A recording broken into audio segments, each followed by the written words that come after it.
Seguimos, decimos, estamos en nuestro bloque 2, este bloque que nos ha llevado a conocer el derecho civil a través de los atributos de las personas, conocimos los bienes, identificamos los derechos reales que tenemos sobre los bienes, identificamos cómo nos podemos obligar con otras personas y cuáles son estos alcances.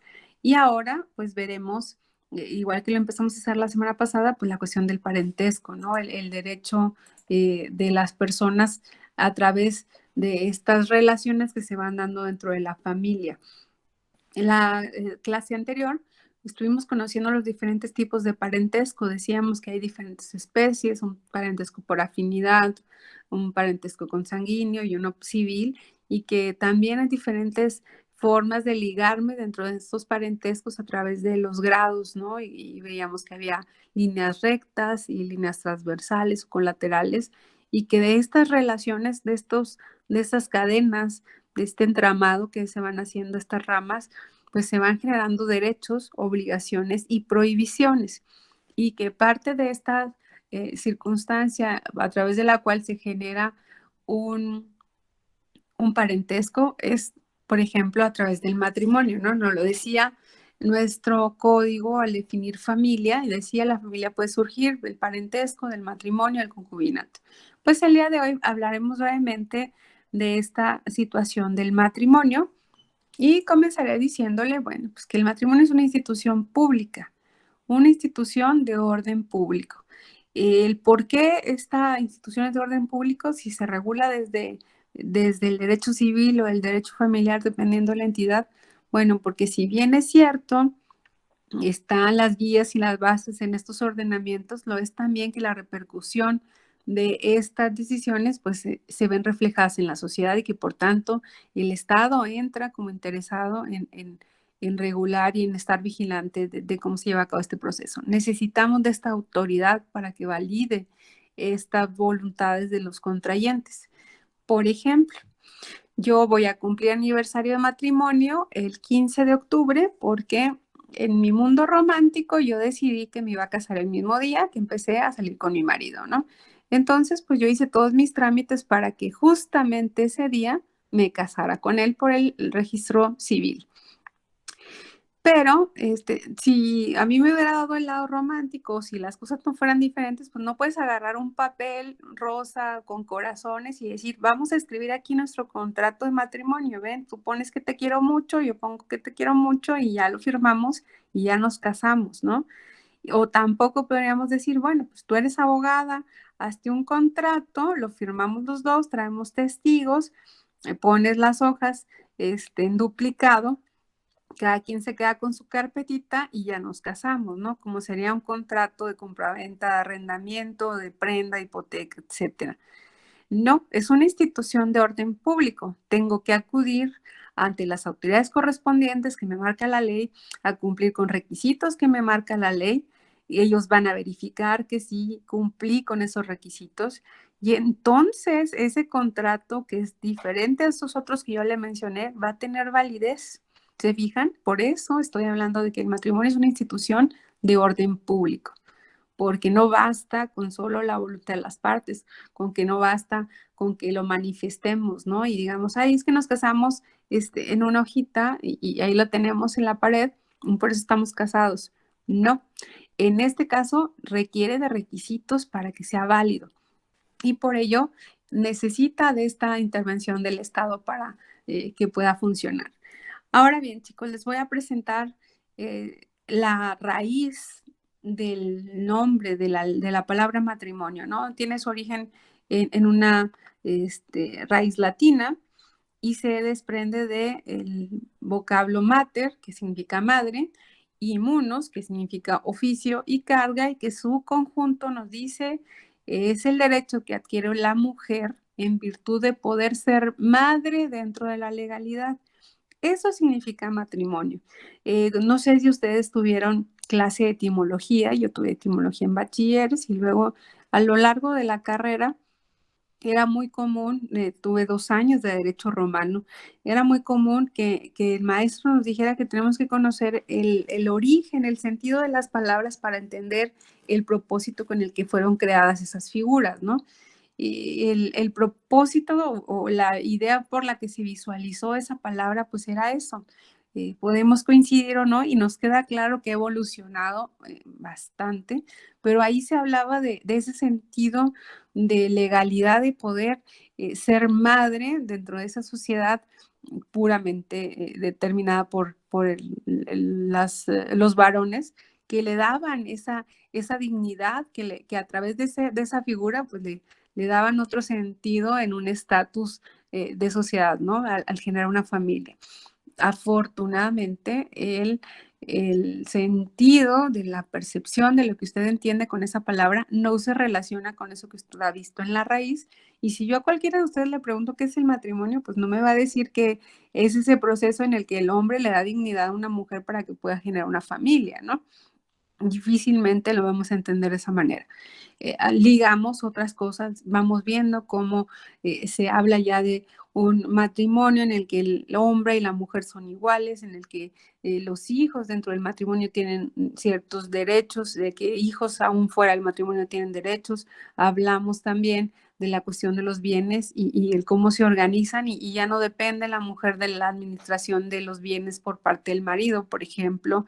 Hablamos de igualdad en el grado tal que la mujer también es corresponsable de el proveer de recursos para la familia. Y si vamos a esto aún más, pues vemos cómo se desdibuja ya la idea de que tú digas que el matrimonio está identificado hacia un varón o una mujer, ¿no? Entonces, ¿cómo vemos que va evolucionando este proceso de la figura del matrimonio? Para este propósito, jóvenes, ustedes en la plataforma van a encontrar una actividad de lectura. El autor ahí nos habla de cómo se fue surgiendo la jurisprudencia, las tesis que nos van marcando a través del Poder Judicial, el cómo va evolucionando el proceso del matrimonio, ¿no? De la unión entre personas del mismo sexo y que no necesariamente, como lo vamos a ver, está ya reflejado en las normatividades que regulan esta figura, pero que permiten llevar a cabo los trámites administrativos y que se generen las consecuencias jurídicas necesarias y correspondientes. Para este propósito, yo pido su opinión, la que sea respetada y que válido, también valioso. También hago la aclaración porque eso a veces me falta decir en nuestros grupos cuando hablamos del derecho. El hecho de que yo crea que algo está bien no significa que eso vaya a ser lo que impere, ¿no? Luego la gente habla de mi verdad. Bueno, pues la verdad es una. Usted tiene una percepción de las circunstancias, pero la verdad en las cosas es una cosa única y yo puedo ir viendo cómo creo que deben hacerse las cosas y respetar claramente lo que piensen los demás, porque para ellos en su proceso de formación, quizá de sentimiento, de creencia, pues implica otras circunstancias distintas a las mías. ¿Y cómo vamos encontrando esta verdad jurídica? Bueno, pues lo que diga la norma, ¿no? Que quizá yo no esté de acuerdo, quizá sí esté o quizá quiera más, pero eso es lo que a mí me va a dar esa realidad. Dicho esto, por favor, siéntase en la libertad de dar la opinión como usted desea. Bajo esta premisa que yo le expliqué del vocablo, pues habrá personas que dicen que esta figura no se relaciona con la raíz, ¿no? Con el propósito para el cual se creó esa palabra o esa circunstancia y que quizá debamos de hablar de otro, ¿no? Por eso hablamos de sociedades de convivencia para marcar y regular esto también. Yo lo escuché muchas veces, ¿no? El homicidio es homicidio, las lesiones son lesiones y así igual, la compraventa es compraventa y el arrendamiento es arrendamiento. Entonces, cada figura podría tener su circunstancia. Habrá otros que dicen que le podemos incluir esta otra situación sin identificar los géneros de los participantes a la palabra matrimonio y habrá personas que se oponen, otras que estén a favor.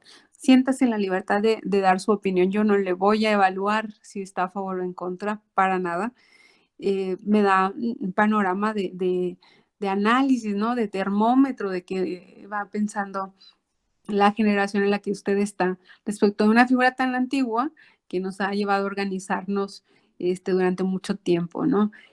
y que eventualmente, como habíamos dicho, en el derecho pues evolucionan las cosas porque vamos a la par de la sociedad, el derecho no se queda estático, tengo que ir siguiendo los procesos. Y sin embargo, pues también le voy a hacer la aclaración que cada entidad de la República regula la materia civil o familiar y que por tanto los requisitos que se piden en el estado de Chihuahua quizá no sean los mismos que en Sonora o en Distrito o en Ciudad de México, etcétera, ¿no? Podrán ser muy similares, quizá podrán ser los mismos, pero estén en diferentes artículos, circunstancias así, ¿no?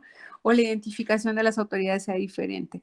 Por eso, si usted requiere contraer matrimonio en un lugar distinto a donde usted vive, pues verifique cuáles son los requisitos, las prohibiciones y demás circunstancias. En este caso, por ejemplo, el día de ayer estaba escuchando que en Sonora, en la legislatura local, se volvieron a pronunciar en contra del matrimonio entre personas del mismo sexo y de la adopción también de personas del mismo sexo de menores. Por ejemplo, encontramos en nuestra legislación, pues que a través del título quinto, capítulo primero del artículo 134 se señala una definición de matrimonio, ¿no? Y usted con esto pues, se podrá dar una idea de cómo está orientado en la actualidad este sentido y cómo se puede hablar de un derecho que no está completamente plasmado en las normas que regulan, ¿no? Si bien es cierto, a través de instrumentos como la jurisprudencia se dejó un precedente que permite un matrimonio entre personas del mismo sexo, en el código vigente nos dice que el matrimonio es el acuerdo de voluntades entre un hombre y una mujer para realizar la comunidad de vida, en donde ambos se procuran respeto, igualdad y ayuda mutua, con la posibilidad de procrear hijos de manera libre, responsable e informada, y que este acto debe celebrarse ante funcionarios que establece la ley y con las formalidades que ella misma exige, ¿no? Aquí dejamos los elementos que se han visto y que también han evolucionado, ¿eh? Esta parte donde dice con la posibilidad de procrear hijos ha cambiado. Antes era el fin del matrimonio, la idea de te casas y tienes hijos y estaba en un concepto, ¿no? Y ha ido evolucionando, no todos los matrimonios tienen ese propósito y probablemente pues también el concepto vaya a evolucionar en el sentido de los participantes en él. Aquí nuevamente reafirmamos esta necesidad de la intervención del Estado para validar, para dar este orden de institución pública a esta figura. Empezamos a ver los elementos, ¿no? Decimos el mínimo para contraer matrimonio en nuestro estado es de 18 años de edad. Anteriormente estaba marcado otra cosa en el código, me parece que eran 16. Y a través de diversas iniciativas, de diversas diputadas, principalmente era impulsado por mujeres, se logró elevar la edad hasta los 18 años.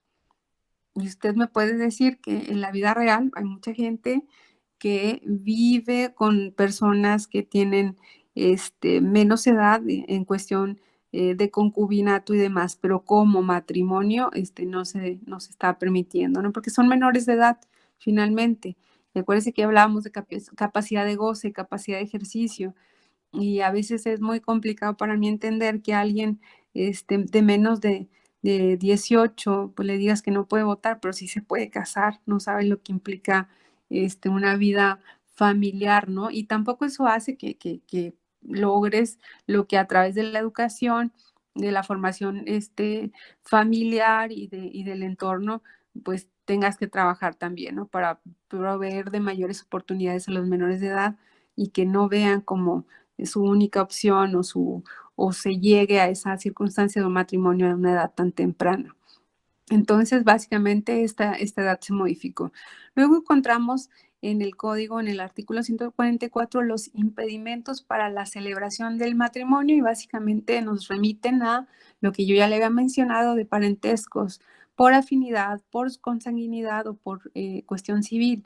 Yo no me puedo casar con mi suegro, con mi suegra, no me puedo casar con mi papá, con mi abuelo, con mi hijo, no me puedo casar con la persona que adopté o a quien me adoptó. Y además agregamos también la provisión para contraer matrimonio contra, digo, quienes atenten, por ejemplo, contra la vida de alguien que ya esté casado para romper ese vínculo y que tú te puedas casar con esa persona que quede sobreviviente a ese matrimonio, estaría prohibido. Se prohíbe también aquel matrimonio que se origine por la fuerza, por la violencia, por el miedo, ¿no? Y nos habla de la figura del rapto y dice que hasta que la persona no esté completamente libre y bajo su plena voluntad se puede llevar a cabo el matrimonio. Limita también en cuestión de capacidad mental e intelectiva. Y un caso claro, ¿no? Cuando ya tienes un matrimonio, no puedes contraer otro. Y finalmente, para aquellas personas que ejercen la figura de tutor, está limitado. No puedes contraer matrimonio con alguien que esté bajo tu tutela. Tendrías que hacer los procedimientos necesarios para que se nombre un nuevo tutor y entonces ya poder contraer matrimonio, sobre todo porque tiene que ver con cuestión de administración de bienes. Y ese es el candado que se le da para esta circunstancia, ¿no? Para que no quizás se logre el apoderamiento de bienes de la persona que esté bajo la tutela. Luego encontramos, jóvenes, la cuestión de los derechos y las obligaciones que se generan por esta creación, por esta vinculación indefinida, ¿no? En tiempo, los contratos de compra, de venta, de arrendamiento, dicen son a 5 años, a 3, a 2, pero el de matrimonio es para toda la vida, ¿no? Entonces, hasta que las partes decidan. Entonces, es un contrato que tiene una implicación muy diferente. En este sentido, pues la ley nos habla de igualdad entre los cónyuges, para contribuir con los fines del matrimonio, ¿no? De estos propósitos del respeto, de la igualdad, de la procreación de hijos, de la vida común. Y se señala que deben de residir los contrayentes, los participantes en este contrato, en un domicilio familiar, a menos de que exista alguna causa justificada que genere que no puedan los dos cohabitar en el domicilio. Y luego nos marca en alguno de sus articulados esto que voy a comentar con ustedes, en donde pues nuevamente podemos estar de acuerdo o no, pero que visualiza o visibiliza circunstancias que no necesariamente nos impliquen o nos estén regulando la vida a nosotros. Tenemos que tener el panorama dentro del derecho de tratar de abarcar el abanico más amplio de las personas que estén en situaciones diferentes a la mía. Y dice aquí, el marido debe dar alimentos a la familia y sostener el hogar, salvo que la mujer tenga bienes propios o trabaje fuera del hogar. Y la aportación de la mujer, pues no va a exceder del 50% de lo que ella gane, a no ser que el marido esté imposibilitado para trabajar y no tenga bienes propios. ¿Qué opinan de estas disposiciones que marca el Código Civil, jóvenes? Abran micrófono y me hacen saber, porque luego no los puedo leer. ¿Qué opinamos? ¿De acuerdo? ¿En contra?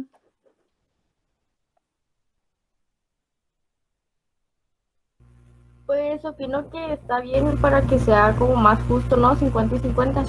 Es que ahí no dice 50 y 50, dice, el marido debe dar alimentos y sostener el hogar.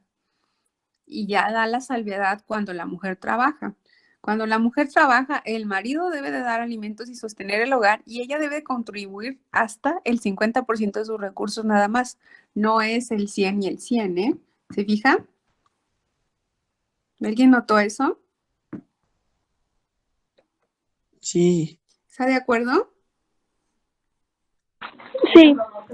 Sí, estamos de acuerdo. Bueno, pues yo también estoy de acuerdo, muchachos. Déjenme les explico por qué. Tradicionalmente, ¿a quién identificamos con las labores del hogar? A la mujer, ¿no? Pues a la mujer. Claramente. Tradicionalmente la mujer. Exactamente. Entonces aquí, pues sería una sobrecarga para ella, ¿no? Le estás diciendo que va a ir a trabajar y que tiene que aportar también, pero además le espera el trabajo en la casa, ¿no? Entonces, díganme las horas de trabajo de una mujer en el día, desde que se despierta hasta que se puede ir a dormir. Entonces, es muy diferente salir a cumplir un horario de 8 horas y volver a una casa y todavía tener que trabajar. Entonces, en esa razón, se trata de proteger un poco más o de visualizar que el trabajo en la casa también tiene un valor y no solo un valor emocional o participación, sino económico. Usted póngase a pensar todas las cosas que hace su mamá en la casa. Yo esperaría Yo espero, yo trabajo en eso de que las labores en la casa son de todos, son de la familia, ¿no? Y así como le tocan los trastes a uno, le toquen otras actividades a otros. Pero no como vivo yo, viven todas las personas y tengo que lograr alguna manera de cómo proteger a esa mujer que quizá nunca tuvo oportunidad de salir a trabajar porque probablemente tampoco se usaba que estudiara, ¿no?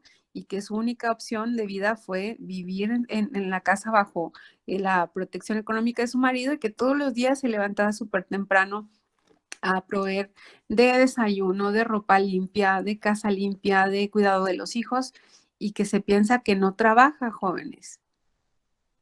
Hay que considerar eso, ¿no?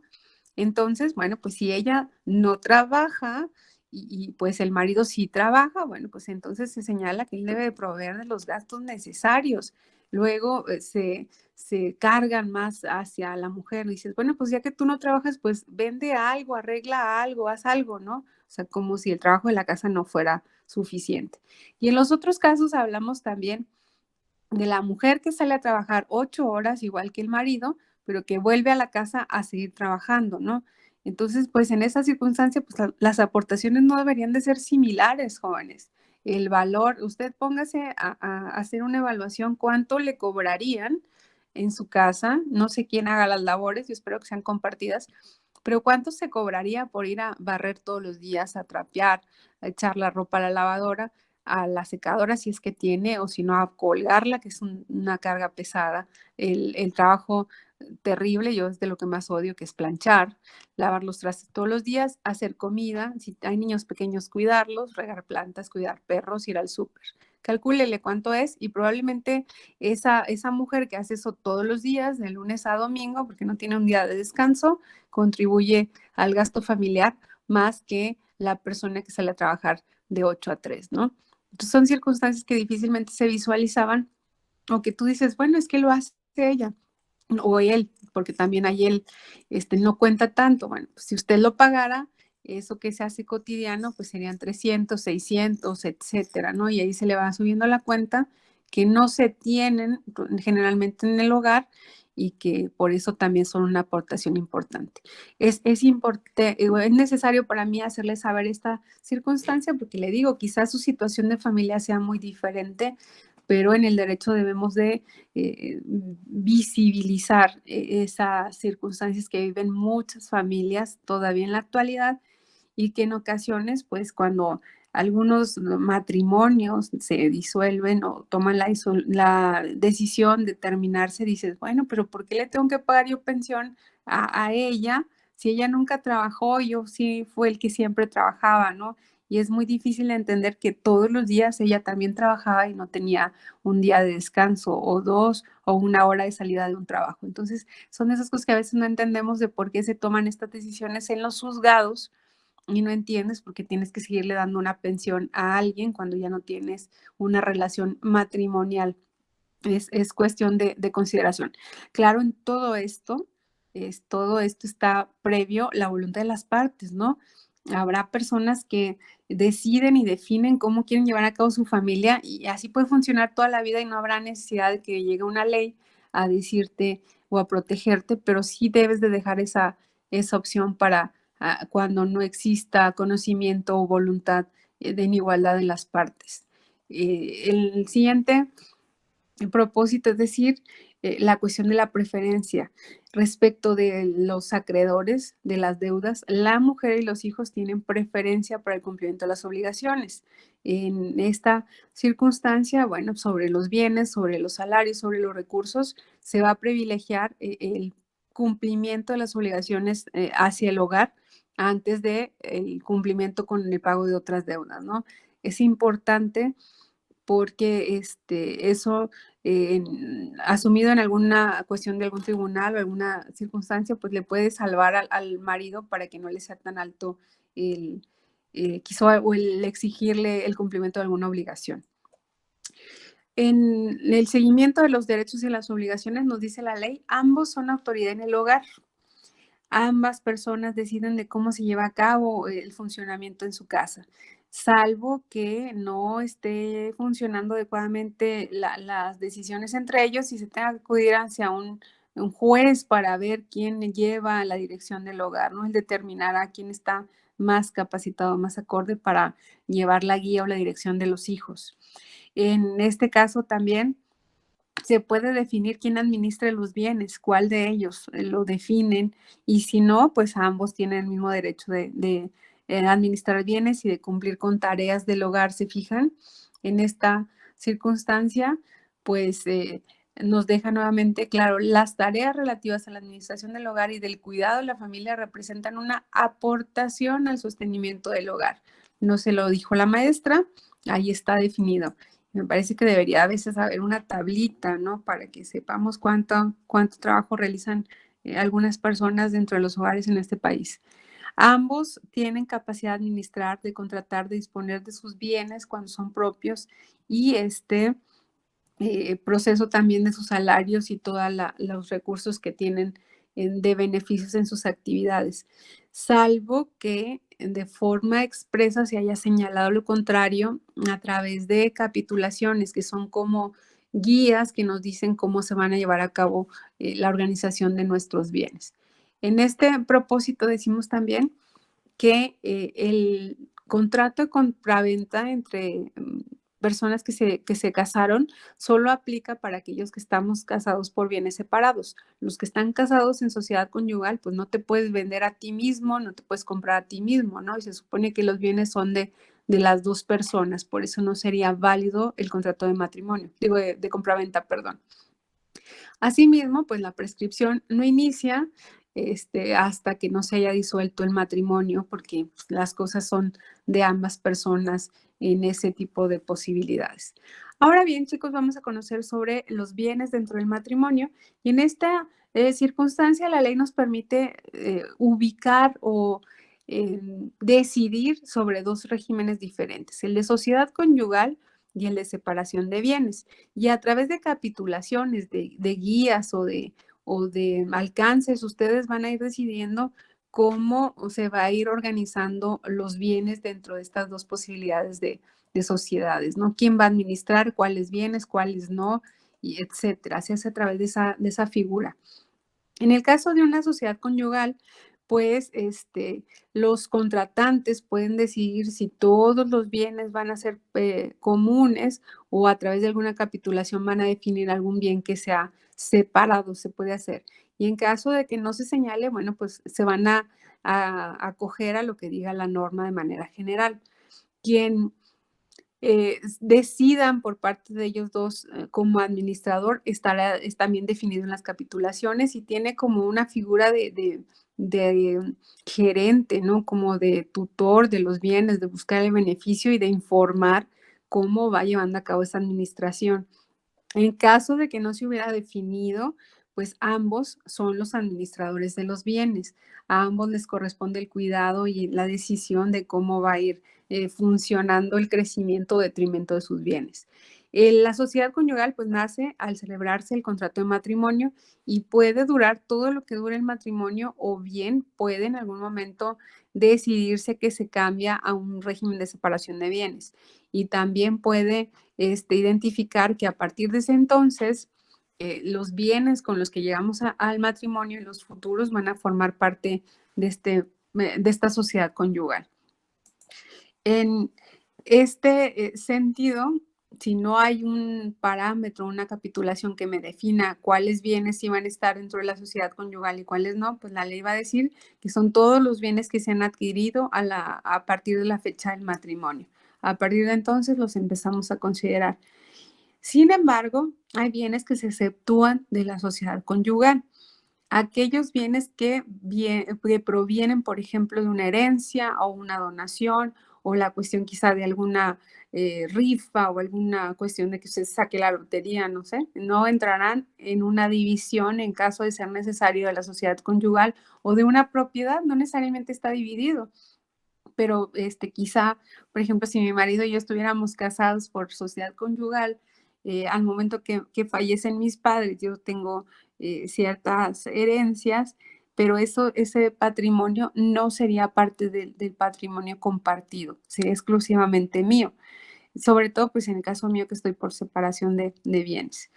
En caso de que se termine la sociedad conyugal, porque así se decida, aunque se continúe con el matrimonio, o de que se termine porque se termine el matrimonio, pues se hace una circunstancia de identificación de los bienes para poder decidir qué le toca a cada quien, qué parte llevó cada quien al matrimonio, qué parte se generó y cómo se divide lo que se creó mientras estaban unidos, ¿no? Si en algún momento alguno de los participantes de este contrato, de los contrayentes, de los esposos, fallece, el otro queda como administrador de los bienes hasta que a través de una sucesión ante un juez se decida quiénes son los nuevos dueños de las cosas. Les explico, por ejemplo, en mi caso, mi mamá falleció en el 2010 y pues tenía bienes de sociedad conyugal con mi papá, ¿no? En la época en la que ellos estaban casados era lo común. De hecho, ni siquiera te preguntaban, yo creo en el registro, te ponían sociedad conyugal. Ustedes pregunten quizás a sus abuelos, porque están súper más chiquitos que yo, este, era lo común, sociedad conyugal. Cuando fallece mi papá, pues mi mamá, perdón, mi papá queda como administrador de las propiedades que ellos tenían en común y nosotros para poder haber hecho como o solicitado nuestra parte de esos bienes, tendríamos que haber hecho un juicio. Nunca lo hicimos, por supuesto, hasta que falleció mi papá y entonces sí ya tuvimos que hacer un juicio por la totalidad de los bienes. Si cuando fallece mi mamá hubiéramos querido nuestra parte de los bienes que le tocaban a ella, hubiéramos tenido que ir ante el juez y nos hubiera nombrado dueños quizá de la casa familiar o de otras cosas a mi papá, a nosotros, porque él es dueño de una parte, él es dueño de la mitad de las cosas, pero mi mamá era dueña de la otra parte y al fallecer, pues nosotros nos volvimos también posibles dueños. No sé si con eso me explico. Hasta que no sucede eso, pues el otro cónyuge es administrador de la totalidad de los bienes, hasta que los que sientan que tienen derecho como por parte de la sucesión realicen los trámites correspondientes. En el caso de la separación de bienes de este régimen, bueno, pues las personas dejan claro en estas capitulaciones que cada quien tiene bienes propios y este, cuáles van a ser los subsecuentes dueños de lo que vayan a ir teniendo, ¿no? La cuestión de los bienes, pues significa no solo lo que yo tenía antes, sino lo que voy a ir generando durante el matrimonio, va a ser mío. En estas circunstancias se puede hablar de separación de bienes absoluto, como en el caso, les digo, de mi persona, donde cualquier cosa que yo genere es mío, mi marido lo que él produce es de él, o pueden ser parciales. Quizá pudimos haber escogido que la casa en la que vivimos sea de las dos personas, ¿no? Lo tendría yo que dejar ahí en una capitulación. En este sentido, pues también, igual que la sociedad conyugal, yo puedo elegir en algún momento con mi marido movernos a sociedad conyugal y empezar a entender que los bienes son de ambos, ¿no? Que estamos compartidos. Aquí en la ley se señala, aunque a veces podría sonar innecesario o que se queda entendido, pero en la ley es mejor no dejar estos espacios que también son propios y de cada uno de los eh, consortes, de los esposos, de los participantes en este matrimonio, los salarios, los sueldos, las ganancias que tiene por el desempeño de sus actividades profesionales, ¿no? Y que en esta circunstancia, pues ambos están obligados a contribuir con la educación, con los alimentos, con la satisfacción de las necesidades de los hijos y las cargas que existen en el matrimonio. Ahí está esa fórmula mágica en donde decimos, pues que nos corresponde a todos contribuir en esa obligación de circunstancias. Por eso luego a veces tenemos muchas ideas preconcebidas, ¿no? Que nos va dando el ambiente en el que nos desarrollamos de lo que creemos de estas circunstancias y por eso es bueno conocer a veces la ley. No significa, claro, jóvenes, que esto no pueda cambiar o que no vaya evolucionando. Siempre tengo que volver al origen de la norma para saber cómo se regula en el momento que yo lo estoy necesitando, ¿no?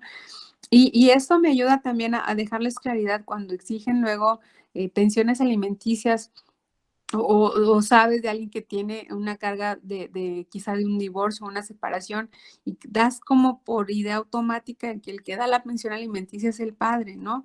Y no necesariamente. Acuérdense que en cuestión de alimentos y de cumplimiento de obligaciones, ambos están obligados. También podría haber casos en los cuales se sujete al compromiso de la pensión a la mujer, ¿no? Si el varón es el que cuida a los menores, la mujer tiene que proveer de pensión para ellos. No es el caso común, pero no significa que no se pueda considerar así en la ley. Es la obligación de ambos. Ahora hablaremos, jóvenes, de la donación que se hace antes de contraer matrimonio. En este caso se permite esa donación y pues significa bienes que se regalan de una persona que va a contraer matrimonio con la otra o de un tercero para ellos que van a formar parte de un matrimonio. Las donaciones en el caso de las personas que van a contraer matrimonio no pueden exceder de la sexta parte de sus propiedades. Y aquí parece como telenovela mexicana, ¿no? Imagínense, el caso es en el que alguien tenga muchas propiedades, otra persona llegue y le convenza de que le done la totalidad de los bienes, pues no, no estaría permitido por la ley, solo hasta la sexta parte. Del exceso de eso, pues resulta inaplicable. Y las donaciones se pueden revocar exclusivamente para aquellos terceros que donaron al matrimonio por en caso de ingratitud. Cuando conozcamos la figura de la donación van a ver que no es, que hay diferentes grados de donación y que hay momentos en los cuales las personas que regalan o dan la donación de un bien pueden pedirlo de regreso cuando se producen circunstancias como ingratitud o daños o molestias o violencia, etcétera. En el caso de las personas que se están donando propiedades antes del matrimonio, sí puede ser revocable esta donación en los casos de adulterio, de abandono del domicilio, y entonces la persona que recibe la donación debería de regresarlo si el otro se lo solicita. Y también en el caso de que el matrimonio no se llegara a efectuar, podría solicitar el regreso de los bienes que se estaban marcando para donación. La donación, una vez que ya están las personas casadas, también es válida, pero se perfecciona hasta la muerte de la persona que está dando la donación. Y en este sentido, está durante todo el tiempo del que dure el matrimonio vigente la posibilidad de la solicitud de devolución de los bienes. Sin embargo, el hecho de tener hijos no anula el, el ejercicio de yo identificar como en donación ciertos bienes. O sea, por ejemplo, si yo le hubiera dado en donación a mi marido alguna propiedad, algún bien mueble, y después nace mi hijo y yo digo que no puedo abordar las cargas o que ya nació y que ahora se lo quiero dar a mi hijo, pues no es válido. Sin embargo, si yo no tengo otra manera de sobrevivir y requiero de ese bien que di en donación, probablemente sí lo puedo solicitar. Finalmente, chicos, vamos a hablar el día de hoy, porque todavía vamos a hablar de requisitos y del trámite. Vamos a hablar del matrimonio cuando es nulo y cuando es ilícito.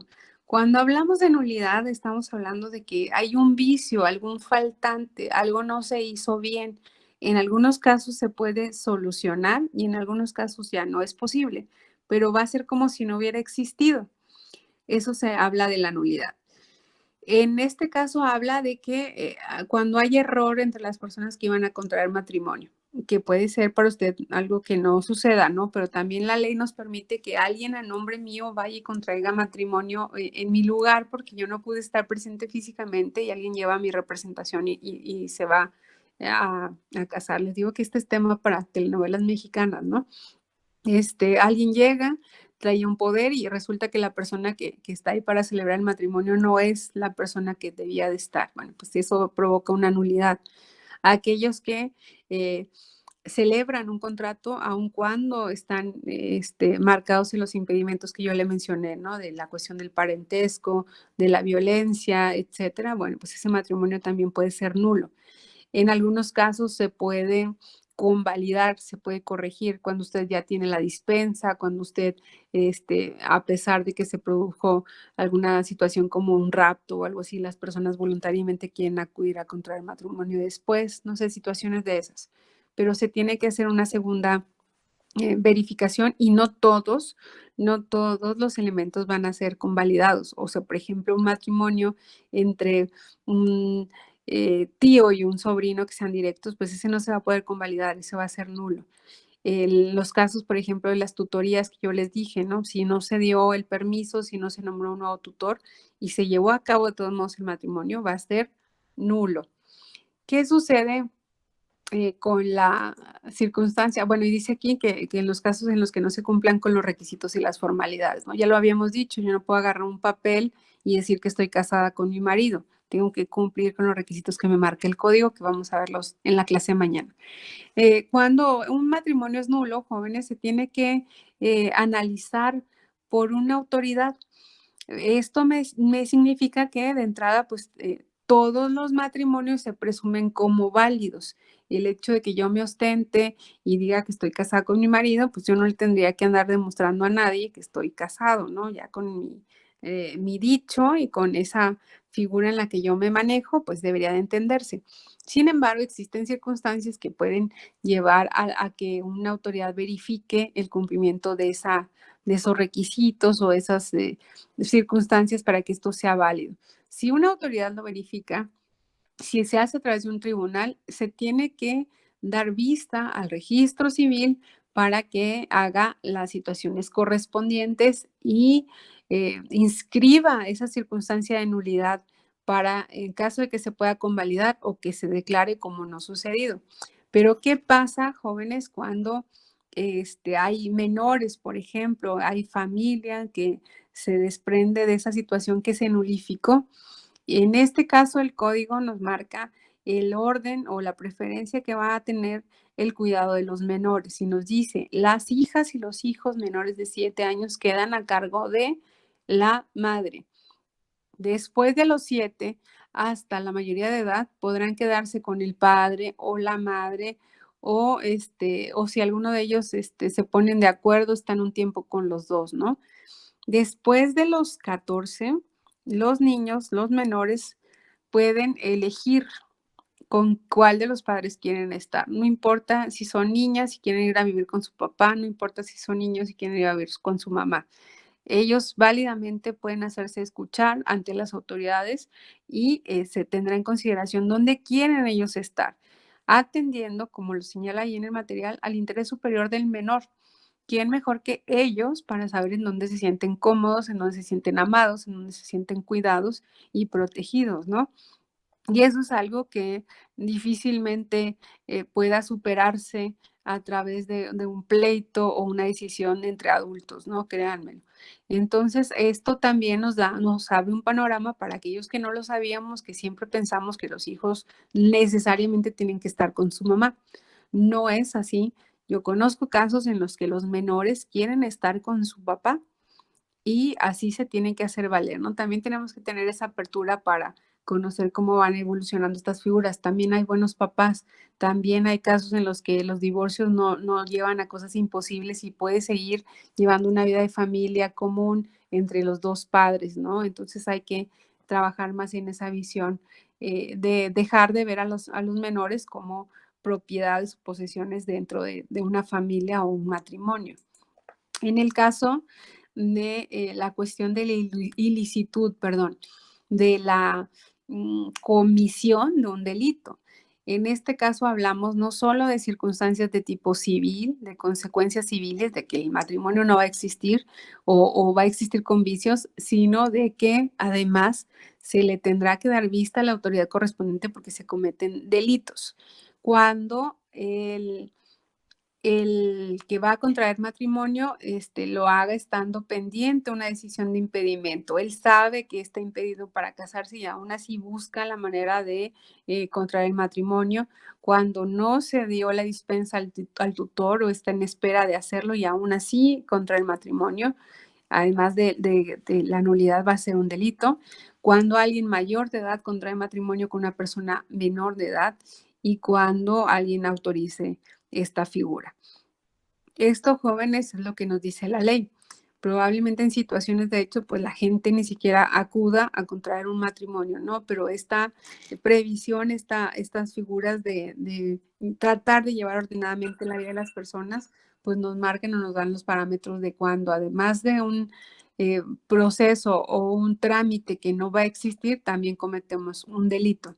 Lo siguiente que vamos a ver el día de mañana van a ser las cuestiones registrales, ¿no? ¿Qué necesito? Un formato, acompañar ciertos documentos y luego cómo llevamos a cabo el proceso de la ceremonia y finalmente, pues que se hace una inscripción en un acta, ¿no? En un registro que va a tener todo un espacio para la cuestión de matrimonios, así como lo tiene para nacimientos, para divorcios y para defunciones.